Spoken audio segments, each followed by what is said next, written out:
Howdy all. We are now beginning the first episode of the Rhovanion campaign that I have been requested to play. Glad I did that first preamble video because it did show me that I'd forgotten to set the music to play on this system, on the game, and I certainly wouldn't want to deprive anybody of the music and sound effects. The music in particular is quite good on this mod and should definitely be showcased. So we'll go ahead and turn that on. Let's see. Music, we're going to take off that one. This is important.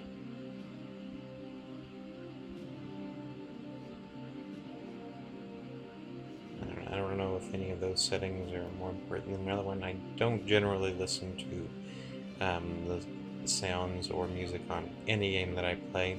It's just a habit I've gotten into since I've had a family. It doesn't pay to have computer game noises on, and I get enough computer game noises from my kids. But I have experienced the soundtrack of this mod in the Let's Plays of other players, and I've found it very enjoyable.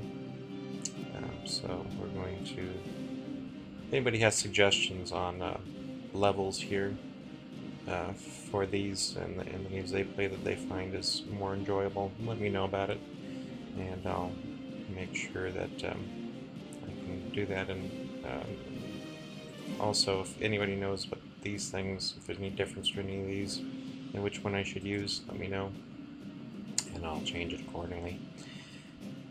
Okay, so I guess that's turned on the music, right? Yeah, okay. And then we can go to the previous menu, see if there's any other settings I should adjust. Video settings.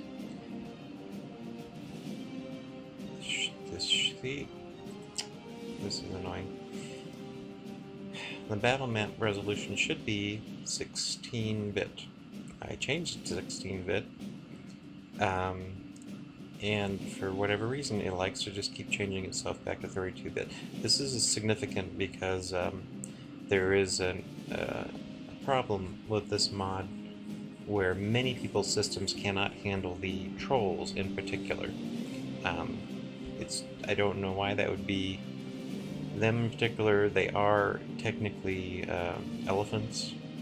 I've played other mods with small elephants. I don't seem to have the crash issue. I played the new Shadow, which was the version of the 4th Age Total War preceding Dominion of Men, and had no problem with the trolls. And I had no problem with the Mumikil, which are obviously elephants as well.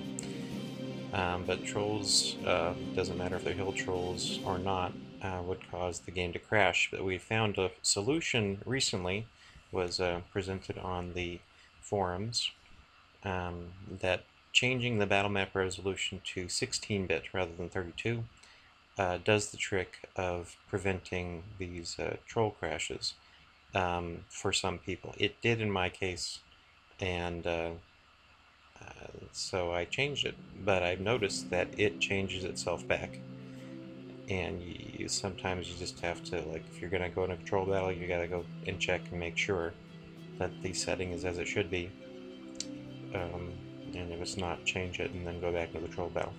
I'm not going to worry about it right now because I don't expect to have any troll battles, but the next time I load up the game for the next Let's Play, I'll make sure to force the settings in the preferences document before loading the game.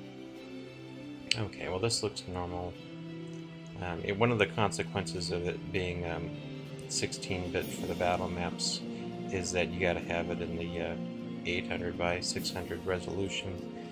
On this occasion, since I'm not having trolls, I'm just going to change it to this one, and it's my best resolution I can get on my laptop, which I'm playing on. Okay, let's see. Okay, I've for the longest time trying to mitigate the troll crashing problem. I had all of my details and everything set to lowest possible for years, basically. But since I've found a solution to the troll problem, I've kind of wanted to have all of my settings as high as I can get them. This has led to some instability, especially in the campaign map. Start to get visual glitches which precede a crash to desktop. If that happens, if I start seeing the visual glitches, I just save the game, close down, and come back. You will see that I save my game a lot during my campaigns, basically before and after any significant event. I have been playing this game for well over a decade. I shouldn't say that. That's maybe close to a decade. Rome Total War, and I've discovered the New Shadow pretty early on. I want to say maybe 2008 or 7, somewhere around there. And I had been playing other mods for Rome Total War, Rome Total Realism, and a few others that I found quite good. It was just exceptional, the player base that was willing to dedicate time and effort into trying to get the most out of this game engine. But once I got acquainted with the New Shadow, there really wasn't any turning back, and I've waited a long time for the Dominion of Men to come out, and very excited when it did. I participated in the beta testing, and that's pretty much all I play in terms of Rome Total War. Alrighty, but the upshot is my game has never been particularly stable, and the trolls made it even worse. So I've always, for a long time, been in the habit of saving before and after almost everything that I do in the game. So that's going to be happening while I'm doing my Let's Play, because otherwise I'm just going to be wasting episodes from crashes. There's no way around it. But the fact that I'm willing to put up with this game for so long, despite its instability, I hope you will, if you haven't played this game yet, you'll take that as evidence of how great the quality is on this game, and even more so than you can tell visually. Just the effort that has been put into the mechanics of this game has been phenomenal, and I don't think you could really pay a group of people to come up with a better game than this. I mean, I hate to use the example of Total War Warhammer, but there's a lot of griping about the performance in that game, and that's where, you know, a large group of people have been being paid to create that game. And there's, you know, you're talking about multiple decades of fan base of people that are probably among those who are being paid to make the game, and there's still lots of problems with it.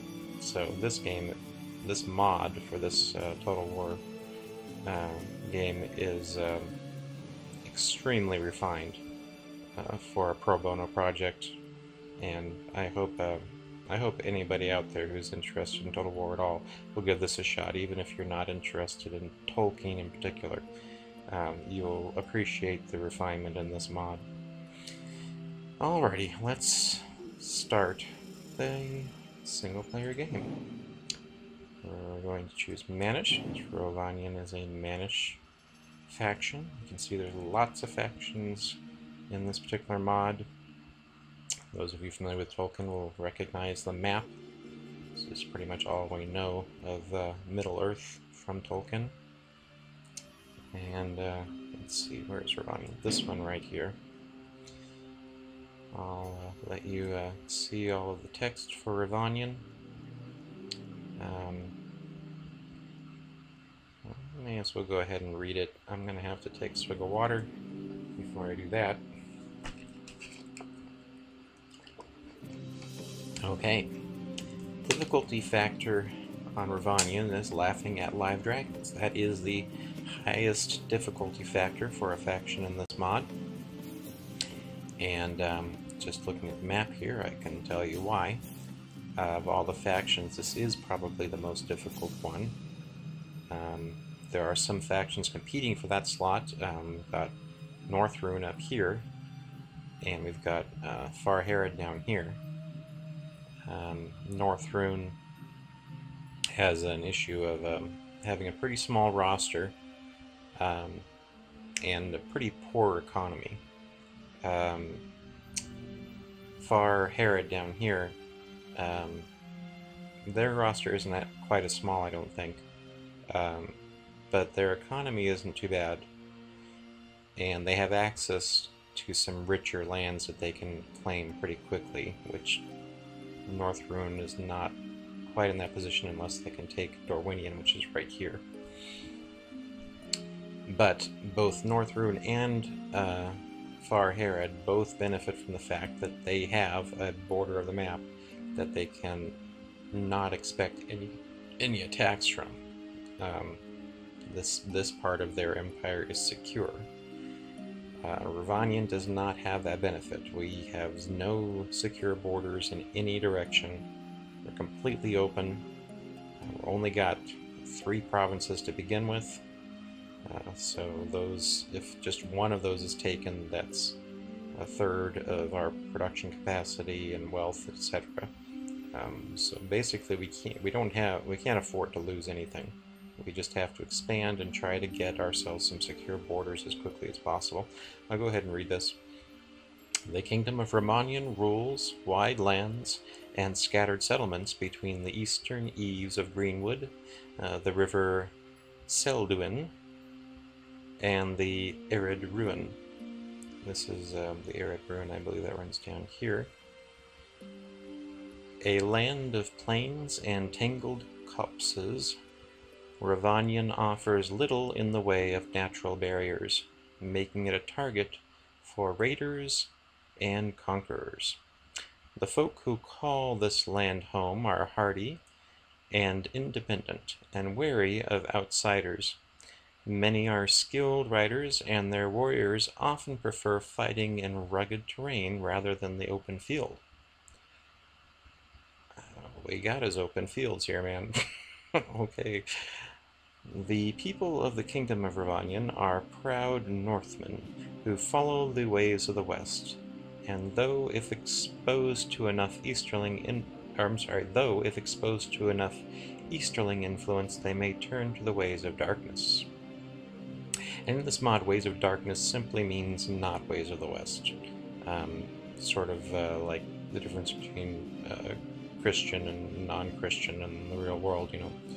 There isn't it's not a derogatory distinction, it's just that the Ways of the West is what people like Gondor are familiar with, and all the other ways are Ways of Darkness. They're just not Ways of the West. So you see the folks way up here will be Ways of Darkness, as well as the folks way down here. It doesn't mean that they both have the same religion, so to speak, on a realistic level, just that they're not Ways of the West. And Ways of the West are those who have been influenced by the elves and dwarves into a more enlightened, I guess, approach to life. They're aware of Valar and so forth that used to live off that side of Middle Earth, or of the world, before they left the Earth in the great cataclysm at the end of the First Age. Alrighty, enough lore. We gotta get our settings correct. I like to play on the recommended settings. So we've got this already. I don't know why this one isn't automatically at bull roaring, but we've got to change it to that. All the other ones are automatically where they should be. And I always manage all my settlements and provinces. Alrighty. I always have that one set so. Let's start the campaign.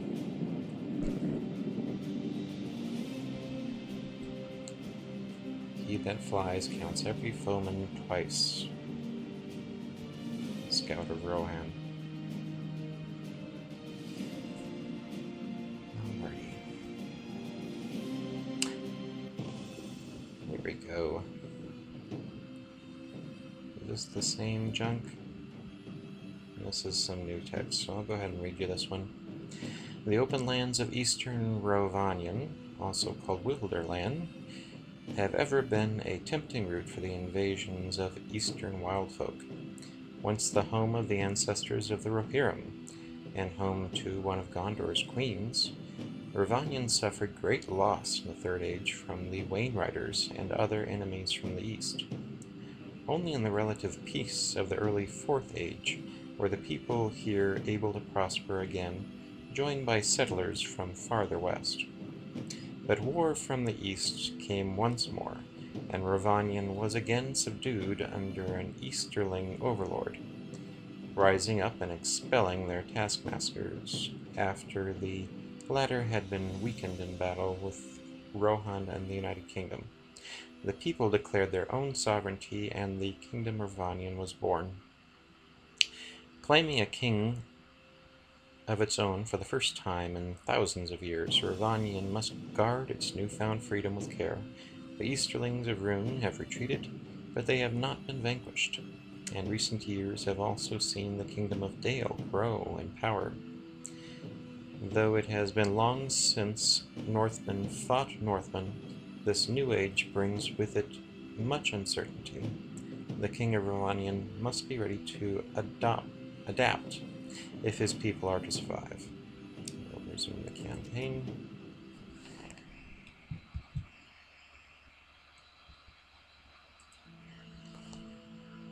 Alrighty. So, as you read there, Rhovanion is a new kingdom, so it doesn't even have diplomatic relations yet with any of its neighbors. And that is an issue, because that's going to affect trade, and it's going to expose us to being excluded from alliance networks that might offer us some security. And security is what we need above all else, well, aside from money. So let's look at how things are here. Okay, so we've got independent peoples here. One of the things you'll want to take advantage of when you're playing a campaign is you'll have here in your faction overview, it'll show you your victory condition objectives if they are named cities.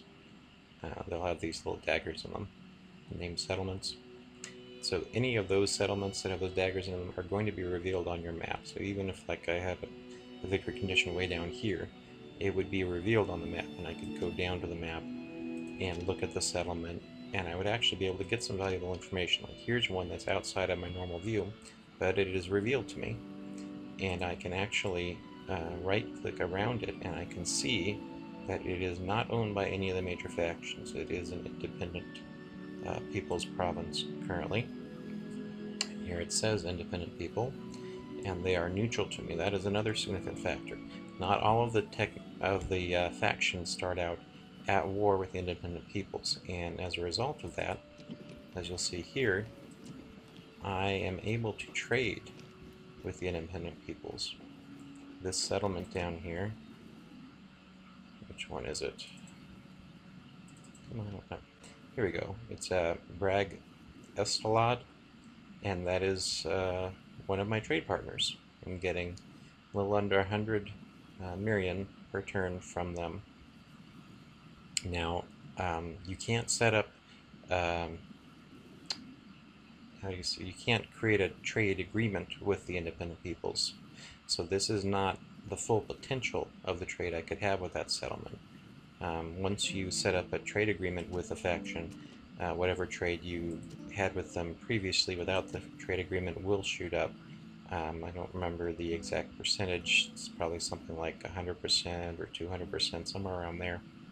And it might just depend on the settlement and what kind of resources they have. But that's important to note, because once I make war upon the independent peoples, I can't undo that. I will remain at war with them for the rest of the campaign, and as a result, I'll lose any trade that I might have with them. So currently, I've got that 92 in these territories by sending my own troops there first. Alrighty, and similarly here with Rune. Rune is very expansionist. They will try to grab this territory early. I think it might even be a homeland territory for Rune, or at least a fiefdom. So, again, I will try to block that advance with my own units. But the problem, of course, is that I don't have a lot of units to start with. Adding insult to injury with only 3 territories, piss poor economy, only three general units. I have really almost no military to work with. Hey, well, going along our territories here, over here we have the Bjornings. They're going to have a territory right up here somewhere. I'm not sure. Yeah, no, can't really show you their territory, but up here, I believe right in here, is one of their settlements, Holt, I think. I don't think I'm going to have to worry about them right away, because the Bjornings border a lot of independent people's territories. They got 2 settlements over here on their border that are independent peoples. They got 1 over here, and they've got several petty provinces in the mountains. They will probably occupy themselves, consolidating those provinces before they start trouble with me. See, in the north, we've got Dale. Dale is very likely to be my biggest problem in this campaign, even though I've got Rune and Adunabar contend with. Adunabar is probably going to be in trouble with a lot of different factions, and it's a lot of campaigns they will end up getting gobbled up. Bad Rune on their east, and either Reunited Kingdom on their west, or Herod or one of these southern factions comes up through Rhovanion. So even though Adunabar is a tough guy in the battlefield, strategically he's probably not going to last too long. But Dale starts out in a very secure position, and they don't have a lot of avenues for expansion, and I am pretty much one of their major ones. Fortunately, they start out at war with North Rune, and that will keep them occupied for a bit. But in my experience from other campaigns, once Dale has acquired these eastern wilderlands, I think the settlement there is called Gargle with Saltwater or something like that, they kind of lose interest in expanding further in that direction and start looking at other targets, and I'm pretty sure I will be that target. I can't really blame them. Conquering North Rune is a very thankless project, and not something I particularly plan on doing in my campaign, just because their provinces are pretty poor, and conquering these provinces does not really add to your security. You're just giving yourself more and more big open borders on poor lands that you have to defend. I'm not enthusiastic about trying to conquer North Rune at any point in this campaign if I can help it. If I can make them a protectorate, that would be really cool. Then they can take care of themselves and not bother anymore, and that would be fine by me. Any rate, we're starting out with very little money, very little resources, a poor economy. So talking about protectorates is a bit premature here. This area here is Dwarven. You can see a bit of their white territory on the edge here. Can't quite bring it up on the tooltip, but that is Dwarven land. You can tell by that white border. And they are another passive faction, so they're not going to be a problem in terms of aggression. They will be an inconvenience in that they don't like me crossing their land, so I'm going to have to do a bit of detouring on my campaigning to avoid making them upset, but they should be good trading partners right up until the time that Dale attacks me. At that point, Dale is in a permanent alliance with the dwarves. It is very rarely broken, and if Dale goes to war with you, generally speaking, the dwarves will as well, and that usually just means you're going to lose trade from the dwarves, because being a passive faction, they are not going to leave their territories to go attack you. But yeah, you will lose that any trade you have with them, and they are pretty profitable trade partners. That leaves us with, right here, this is Rhovanion. Rhovanion is just these two provinces. It's got Rathlin here, and over here, this is, I believe, Belligant. And they are going to be my first target. Over to the west, we've got the Bjornings. They are not very powerful, and well, their troops are more comparable to my own in terms of not being well armored. But they're spread over a very wide territory. I'd have to go through a lot of wooded area where I'm liable to get ambushed, or I'd have to go all the way down around through here. Still wooded areas, still like to get ambushed. And again, they're going to be preoccupied with independent provinces to conquer. Rhovanion, I believe they have one independent province bordering them here, which is just as likely to be gobbled up by North Rome. And that means that they're going to be looking for easy pickings, and I am probably the weakest bordering neighbor to Rhovanion. So if I don't take them out, they're going to start working on taking me out. It would be nice, for example, to make this one of my first targets as a protectorate, and if economy wasn't an issue, I would be happy to do that. But in order to make a faction your protectorate, you have to have quite a lot of money to convince them to do so. You got to pay them, and you have to have a significant military force that you can plant on their territory. So they would be good targets for a protectorate, because you see they don't have any alliances to begin with. The fewer alliances a target protectorate has, the better a protectorate will make, because the alliances of your protectorates sort of get in the way most of the time, or they can cause you to lose that protectorate right away, which is annoying.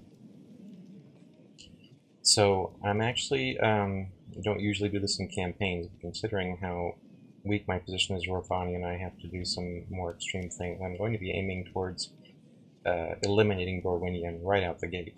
Just going to try to take all my forces, such as they are, and send them up here against Rhovanion to take Rathlin and then Belligant and eliminate the faction. And I'm hoping that that will give me some security up here. I'll then be bordering Dale and North Rune, who are at war with each other, and hopefully they'll just concentrate on each other, and I can throw up maybe some forts along here to give me some security, and then I'll be able to free up the few forces I have to come down here and start dealing with the scenario on my southern and western borders and securing in that region. Alright, so let's get to it. Let's see, I've queued up for, oh, I haven't queued any soldiers here. I want to do that. Well, I need to. I'm going to need to queue up spearmen. Let's see how many spearmen I have. These spearmen, I think, are going to be my standard garrison units, because they have the best ratio of upkeep to soldiers. It's 1-to-1, 1 Marion per soldier. My other troops, see, this is more than 1 Marion per soldier. Hunters are more than 1 Marion per soldier. They're all a worse ratio, and this is the highest number of soldiers in a unit, which means they'll give the best garrison bonus with the population. So I think I start out with just 3. Oh, we've got an extra one here. Let's see. We've got 1, 2, 3,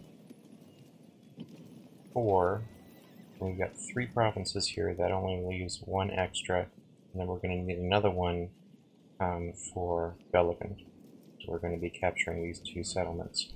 So I'm going to queue up 1 spearman here, and then actually, I think then I will queue up some of these foresters. Again, I'm queuing them up ahead of time just because right now I have a bit of a discount to recruitment. As you can see from the recruitment roster, the spearmen, they're normally 520, and I'm able to recruit them at 4 something right now. So that means I do have a bit of a recruitment discount, and I want to preserve that discount until this governor gets June. So if I can remember, this is 432. So once the recruitment cost gets below 4032 for these foresters, then I'll take the ones out of the queue that are still there and queue up at the cheaper rate. You may ask why I'm queuing up a lot of foresters here, and the reason is because all of my frontline infantry are crap.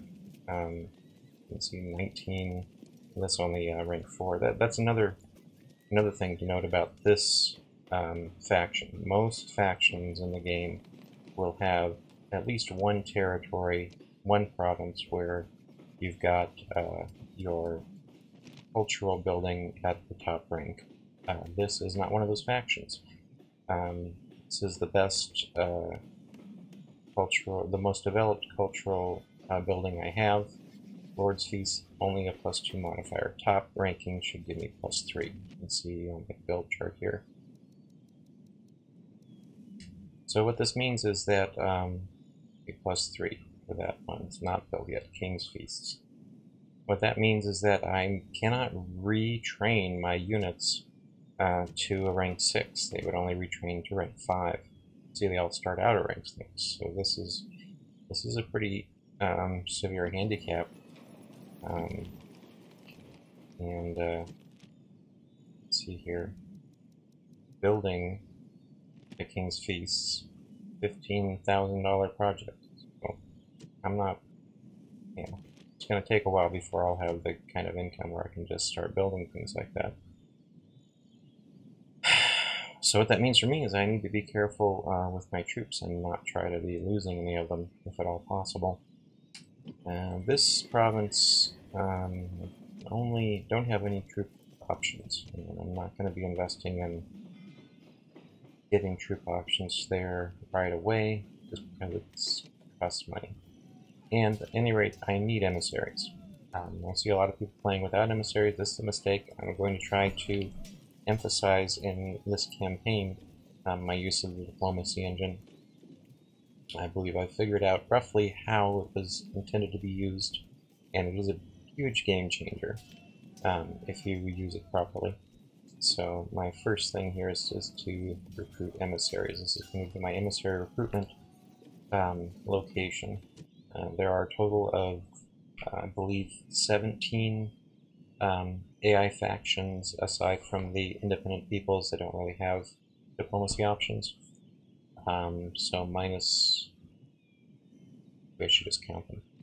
So there's 1, 2, 3, 4, 5, 6, 7, 8, 9, 10, 11, 12, 13, 14, 15, 16, 17, 18. Okay, there's 18 minus me is 17, and I'm going to be eliminating Rhovanion, so that's 15. 16. I can learn how to count. 16 factions I'm going to have regular diplomats for. And diplomats die. They're they're agents that age and die, so I always try to have 2 diplomats for every faction, or if I have locations where I can where the factions are very close, then I'll have maybe 3 diplomats to share between those 2 factions. So that way, when one of the emissaries dies, I don't have to wait several turns for my a new emissary to get back to that faction and be able to open up diplomatic talks again. I'm going to be using diplomacy every single turn with every single faction, pretty much. Anyway, so this will be my first diplomat developing there. Now we're waiting to move this heir out. He is going to be our front line since he's a poor governor. The other guy's an adept governor, and then my king, who I'm going to need for recruitment. This is the odd man out I'm going to be using for my front lines. And we're going to just start sending him straight over towards Rhovanion to cause trouble. Let's see here. right up as close as you can get without putting them in Rhovanion's territory. Right here. And we're going to leave these spearmen as a garrison here. Oh, it's not what we want to do. Okay, put this guy back here because we want this these scouts here to benefit from the heir's movement bonus. So look at there. Oh, we should look at how good of a commander he is. Competent commander. Okay, that's good. So that means he will give some movement bonus to my troops. One of the things to look out for, I mean, if in my games, if a commander is not a good governor, that means he's going to be a field commander. I don't really care if he's a poor commander in this rating or not. He's going to be going out in the field because there's things that field commanders can do, whether or not they're good, by their traits, like recruiting mercenaries, building camps and such. And probably the biggest penalty that you can expect from a really poor commander is that they'll penalize construction. How do they say? The manpower for constructing siege equipment will be penalized. But you can just compensate for that by taking the general out of the stack. And that will remove that penalty. You can put them back in right before the assault. Alrighty, so got one more unit, these hunters. I have a feeling these hunters are going to be the mainstay of my army. Oh, that's right, I was talking about the foresters. So, the reason we're creating up so many foresters is because... what they're called? Foresters? They were. Yeah, foresters. Just because these spearmen suck. They got crappy stats. I'm not going to waste them on the front line, they'll just get dropped like flies. What else do we have? These axemen, which I can't produce very easily. And they're also not great, not brilliant, compared to most other factions. And again, they'll just, if I try to send them against troops in the front line, they're going to drop, probably lose at least half a unit every engagement if I do that. So you say, well, the foresters are the same way. You're quite correct. And foresters also suck as frontline units, but they have throwing sticks, and they can cause damage without taking it by using their ranged attack. But they can still absorb assaults, and they can still act as a wall in front of my hunters to prevent my hunters from taking damage. And another cool thing about skirmishers is they have a loose formation, which means that they will cover a pretty wide area. You can use just like 3 of these guys to make a wall in front of like 7 or 8 or even more of these hunters. And it's very useful that way, because just having them in front of your hunters prevents your hunters from just being walked over by enemy infantry and cavalry. Plus, these guys have some really significant bonuses against riders. You've got the fighting bonus against riders on top of the bonus versus riders and creatures. Those two do stack, so they have very good staying power against cavalry, and will inflict good casualties on cavalry if they do attempt to charge through them. Alrighty, enough of that. So those are what I'm going to be recruiting for my front lines for the time being, until I come across something better, which I don't even know what that very well. Okay, got these guys. I'm going to start sending these guys up here. I've got these spearmen that are going to be produced next turn. This governor is not going to die between now and then. He looks young enough. So I'm just going to send these spearmen up here so that they can become a garrison for Rhovanion. And that looks like that's the path I want to do. If you look at right here, you can see my arrow gets blue right there. That means if I were to walk these guys straight up here, they would run out of movement points right before they could get to Rhovanion. But if I am besieging Rhovanion with another unit that has plenty of movement points so that they can besiege. Then I can just add that besieging force, and then when I take the place, they'll be able to walk in. And I'll also be able to add to the manpower for building siege equipment. So I've got to take this route to go up. So that seems to be the right one. Oh, and we've got cavalry too. Let's separate out the cavalry and the infantry. I'm not at war with anybody yet, so I don't have to worry too much about keeping my forces together. Let's take the cavalry. Let's look at their path. Well, it's pretty much the same path, so I'll go up here. Actually, I kind of want them to join up. Okay, so I'll put them up. Alright. Next, what's next? Them moved. This guy's okay. Oh, I've got to build something here. Build. I think, I'm just going to go with the cheapest things. I don't have a governor here. I might get one soon. So, you never know when somebody's going to come of age or something. I think you can know. Let's see. This is what it is. Okay. This guy. Find out how old this guy is? I can't, can I? Sucks. I actually take the ages out of here, so I can't even tell when this guy's going to come of age. Oh well. Not important. So what I need to do is queue up something. I'm just going to go with the animal husbandry. That's the cheapest thing.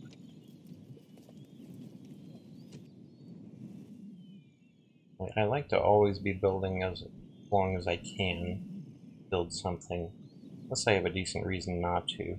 Like if I was saving up to get a protectorate and I needed every penny, that would be one thing, but I'm not trying to join a protectorate. I'm just going to wipe them out. So for right now, I'm not worried about that. I'm more worried about building up my infrastructure. Okay, now there's something we can do with our king here, I think. Well, first of all, we need to move these guys out. Okay. We got 2 cavalry units. Send them over here. Here. And we got 3 other units we can send out.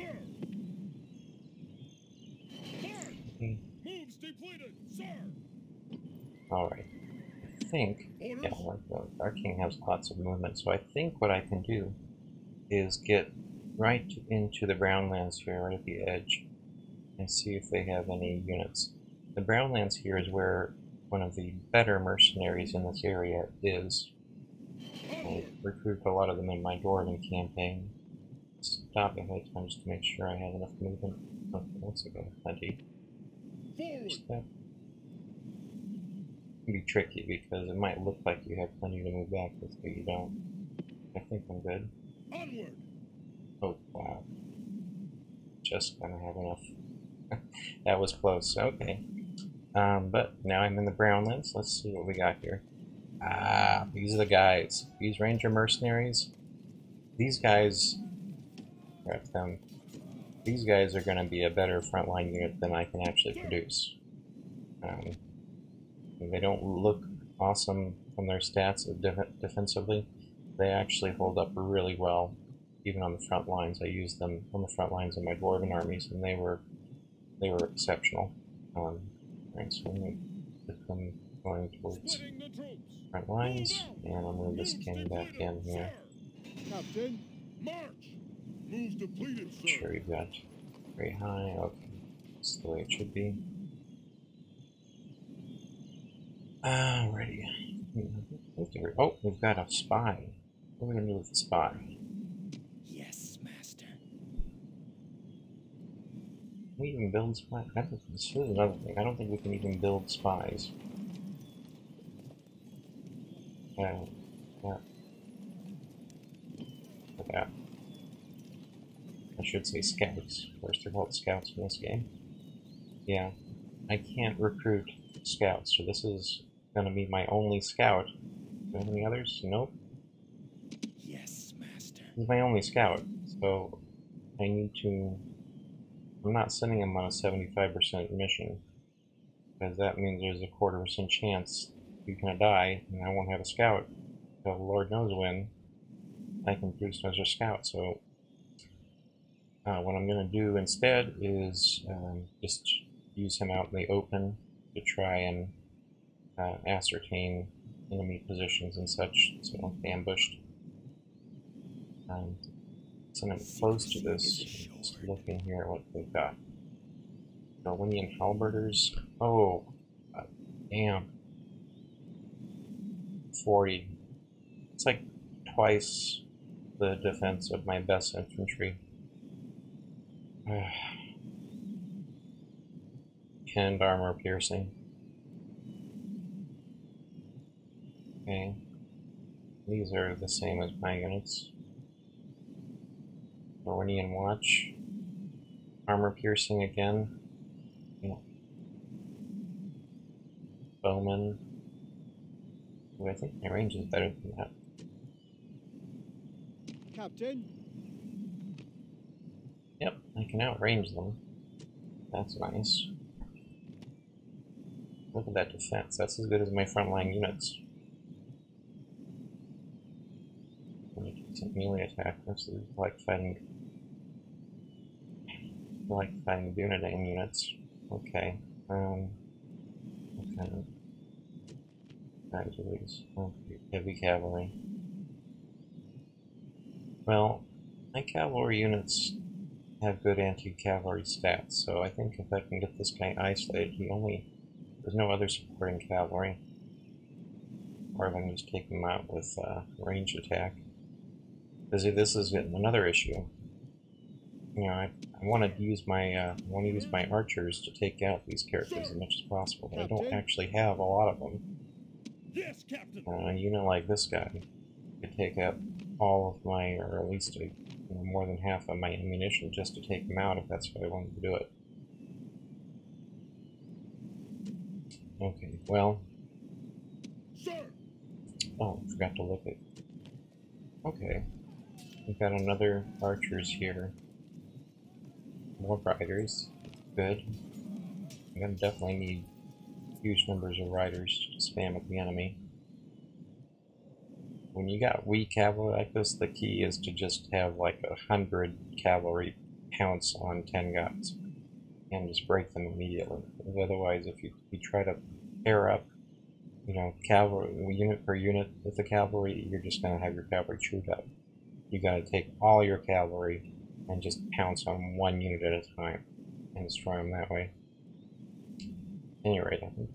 Oh, I wanted to move this spy over here and see what I can see over here. Service. Secrecy is assured. Okay. Out of moves, sir. Another 6 units here. 7 units here. Okay. And I'm sure this is going to be their king, probably.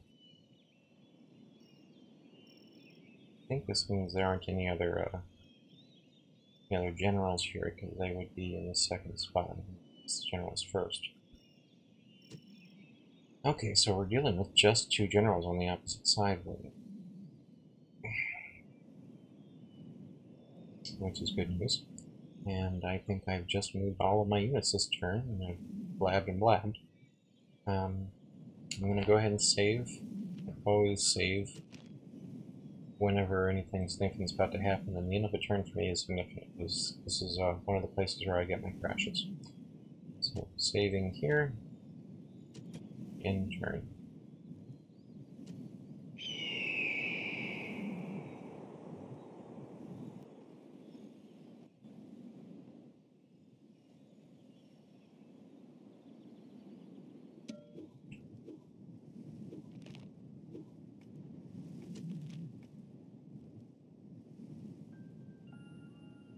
Save again.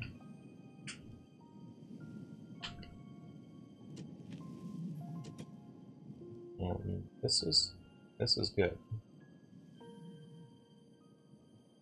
Wonder. I'm not going to be able to get this that far. Captain. But this is the sort of thing I want. I want them splitting up their units. I want them leaving their settlements exposed. This is how I'm going to be able to get in. I think good. So I'm not gonna get better than 70%.